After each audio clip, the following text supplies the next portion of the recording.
going for him, but it's not as good one-to-one against the Brood. There's another hero that faces for, or that 23 Savages played that's decent into the Broodmother Fly. How would you feel about him yoinking out the Pudge? Ooh. Oh, that is the exotic category for me. I'm gonna start using this word. I like the Morphling and the Monkey more. Monkey if you really want to, push it and you want to try to really win the lane. Morphling if you just want something stable. And there you go, he goes with the Morphling. No Pudge today, unfortunately. It would have been fun though, I'll say that. Morphling, Waterboy, for all the reasons that BSJ mentioned earlier. What's the lane like, Faith Beyond, for Morphling playing into the Rubik and the Broodmother? I think because they have ET, so probably a little bit fine, but I think Brood will win this lane eventually. I mean, it looks pretty good for Talon here, from my perspective. I think they got what they wanted. They already have pretty crazy team fight. They have really good scaling. Their laning is okay. Once again, probably laning is slightly worse than Liquid's, but that's been kind of the theme of this series anyways. So they're both sticking to their MOs, what they're good at.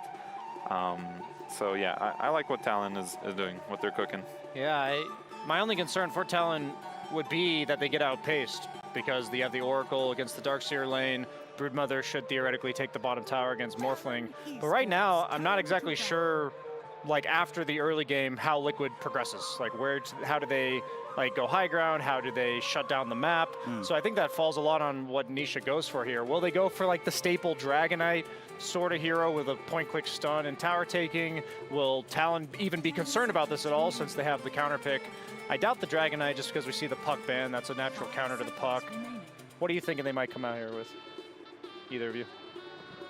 Faith Beyond, Fly? Because I don't know. I can think of two heroes. I can think of Windranger, and I can think of Pangolier.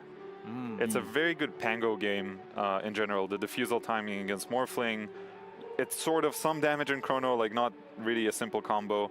But I think Pango will also make the team fighting a lot easier for Liquid. Windranger is a bit of like this X-Factor hero, where she might completely take over a game. She might be completely worthless. You don't really know, right? That would explain the puck ban, the Pangolier. Same with the Primal Beast. They're almost certainly setting up the Pango because the ulti takes you out of roll, the Primal Beast ulti, so that's a good call, Fly. Yeah, I also agree about these two heroes. Another hero that he's played at this tournament, which is a lane dominator and also supplies damage into bubble, has been this Queen of Pain. Is there any space for that in this game, Faith Beyond? I don't think so. It's not look so well to fit their lineup. It's almost certainly just Pango and Ember, right? Because Makoto Ember is pretty sick. Counters Pango in lane. The only real counter to you is the Oracle. Like, I don't love playing Void and Ember. Very unreliable chrono target. Yeah, I think that would be pretty logical from both sides. Pango and then, yeah, the response with Ember. But we'll see. Maybe they want to go for the exotic route. Something completely new. Or the X Factor with Windranger. Okay, they go Pango, stable. And here comes the Ember Spirit. I think they should just snap pick it. There's no way Makoto wants anything else. Like, this is your best of one for almost $1 million. Such a signature hero for him. It has to be Ember. Can't there be anything else?